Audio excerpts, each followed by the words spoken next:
అనిల్ గారు వెంకటేష్ గారు కాంబినేషన్లో వస్తున్న థర్డ్ మూవీ ఇది. డెఫినెట్గా హ్యాట్రిక్ కొట్టిపోతుంది. ఎందుకంటే మేము ఎప్పుడైతే ఈ సినిమా షూటింగ్లోనే చూసాము దీనికి ఎంత పాజిటివ్ వైబ్ ఉందో, అలాగే ఇప్పుడు కూడా ఈ ట్రైలర్స్ కానీ సాంగ్స్ కానీ నేను పాడతా అనే ఇలాంటి టీజర్స్ కానీ అన్నీ కూడా ఎంత సక్సెస్ అయ్యి జనం అందరం ముందే మాకు కంగ్రాట్స్ చెప్పడం స్టార్ట్ చేస్తున్నారు. అసలు మాకే ఈ సినిమా చాలా షాకింగ్గా ఉంది.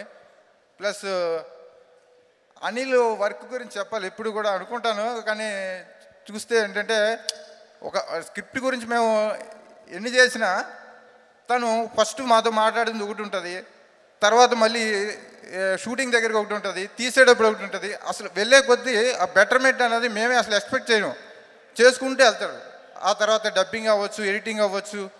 మొన్న కూడా అంతే, మిక్సింగ్లో అనుకుంటా లాస్ట్లో ఫారెన్కి వెళ్ళాలి ప్రింట్, కానీ తనకి ఏదో టక్కన ఒక ఐడియా వచ్చింది. లాస్ట్లో ఐశ్వర్య రాజేష్ గారు డైలాగ్ ఉంటే బాగుంటుంది అని చెప్పి జస్ట్ కట్ చేస్తే ఆమె వెళ్తున్నారు, ఎయిర్పోర్ట్కి వెళ్తూ ఉంటే కూడా సడన్గా కారు టర్న్ చేసేసి డైలాగ్ ఒకటి చెప్పించి అప్పటికప్పుడు పంపించారు.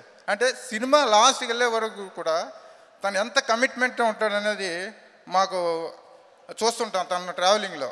సో అదే అనుకుంటా తన సక్సెస్కి వరుసగా కంటిన్యూ హిట్స్ ఇవ్వటంటే తనకి ఏ సినిమా చేసామన్నది కాదు, ఎంత పెద్దదా చిన్నదా అనేది కాదు, కమిట్మెంట్ అనేది మాత్రం నిజంగా చాలా గొప్ప విషయం అది దాని దగ్గర. అలాగే వెంకటేష్ గారు చూస్తే ఇందులో ఆయన పోలీస్గా కానీ లవర్గా కానీ భర్తగా కానీ ఇద్దరు అమ్మాయిల మధ్య నలిగిపోయిన ఇది కానీ అసలు వేరే రేంజ్లో చేశారు సార్ మీరు.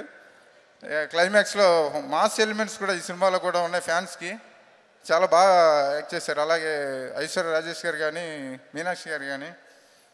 ఈ డెఫినెట్గా ఈ సినిమా సంక్రాంతికి చాలా పెద్ద హిట్ అవుతుంది. జనవరి 14 సంక్రాంతికి వస్తున్నాం, మీరు మీ ఫ్యామిలీతో వస్తున్నారు, మా సినిమా చూస్తున్నారు, మమ్మల్ని బ్లెస్ చేస్తున్నారు. థ్యాంక్ యూ అండి. థ్యాంక్ యూ రాజు గారు, థ్యాంక్ యూ సురేష్ గారు. చెప్పకనే అందరూ అదే టైటిల్ చెప్తున్నారు.